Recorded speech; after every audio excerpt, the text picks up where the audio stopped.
Hey guys, Dave Norona here, and we're at the Toronto show, and we're in the vintage booth. This is it's pretty sweet, eh? This brings back a lot of memories for you, eh, Blair? Somewhat, yeah. I rode a lot of old sleds, and I grew up riding ski-doos, so yeah, some cool stuff. Well, and Blair needs no introduction.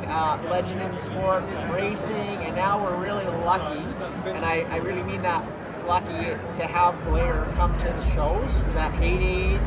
And I never got to meet Blair when he was racing. And, you know, it's funny, I will tell this for people that get to see Blair in the show, always go up to him and say hi. Like, I think when I met you, I also was, I don't want to say intimidated, but you're a larger-than-life athlete all the day, we all heard your name. And then you kind of, I don't want to say, it's hard being you in the sense that everybody comes up to you, and you're not standoffish at all, but people sometimes think they can't just come up to you. And I always say, now that I've gotten to know Blair and he's gotten to know me, it's so fun hanging out with him. He's such a great guy, and that's like usually the same is true with Carl. Any good racer is just hardworking and fun. And so you really got to come up and say hi, whether you want a picture, an autograph, and then just get him to tell you some stories, because the stories are always awesome. And what does it mean to you to come back, like be around, like all this, all the people at the shows, and still working with Skidoo? And we'll get into what you're actually doing with Skidoo and the racing. But what is it like to come into the shows for you? It's great. Can't believe like a lot of the fans still are fans, and a lot of their kids are fans now. So it's been 15 years since I raced, so it's cool to be still recognized, obviously, and it brings a little nostalgia of like the old days kind of too, and to be still relevant is nice also. So being involved with the Ski-Doo and the Ski-Doo race teams, helping out some of our younger guys be successful, that's a great feeling. Yeah, and that is your job right now, working with Ski-Doo in the race department. So how does that work? You're at all the races, the athletes have the ability to kind of call you, exactly. Talk to you? Yeah, exactly, that's the thing. Bit of like a mentor, coach kind of, a lot of these kids racing now kind of grew up watching me, I guess, and just being there's a resourceful tool, really, just to help them out with anything they need, from picking lines on the track to like the training or anything to do with being a better racer. You're not teaching them how to drive rental cars, right? No, we'll leave the rental car stories out of the professionalism a bit, I guess. But even Blair admits that he's gotten to the age where I'm nice now. I'm nice to the rental cars now. Good, because Carl hasn't lost that. Yeah, Carl. He's. I taught him well. I think I'm the one that taught him well. Oh, that's awesome. So, what do you see in racing? Like, where do you see it going? Is it changed since, obviously it's changed since you were involved, but how do you see those changes, and how does you see it sort of affecting, say, some new young kid wants to start racing, and how has it changed, and how should they maybe even get into the sport? Definitely changed. The racing is kind of the same, it's always guys battling it out on the track, it's always the same kind of thing. It's a nicer, bigger show, obviously, with just how nice the sleds are, and just the whole production of all the races now, either on TV and stuff. So,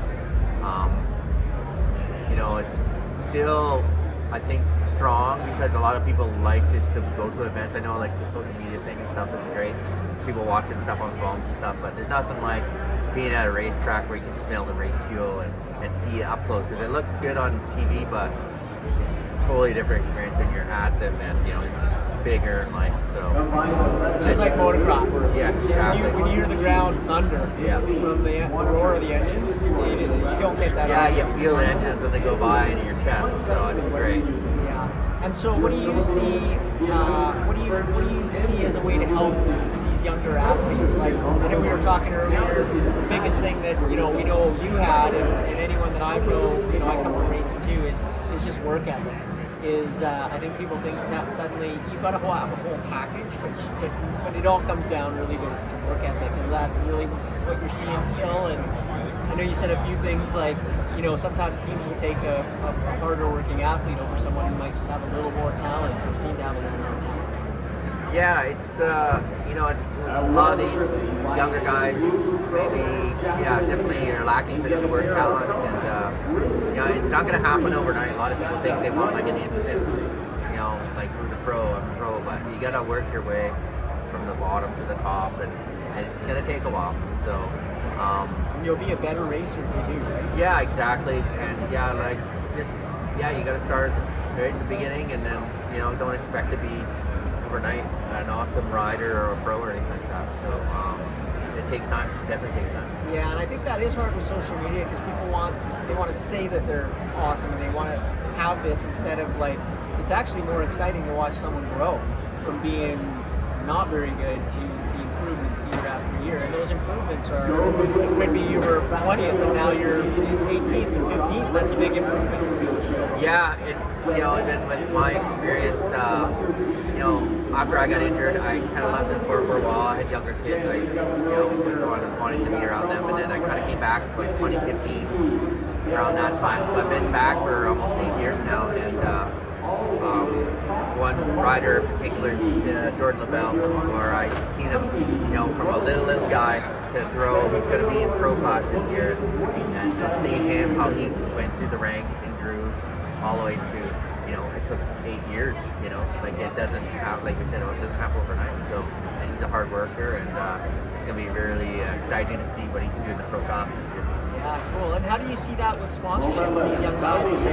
Do you think it's harder or easier than when you were involved? It's about the same, I think. Might be a little bit easier with some of the social media stuff. You can put yourself out there a little more. But what we look for is definitely the hardworking guys. We don't want the whiners or anything like that. The people that complain.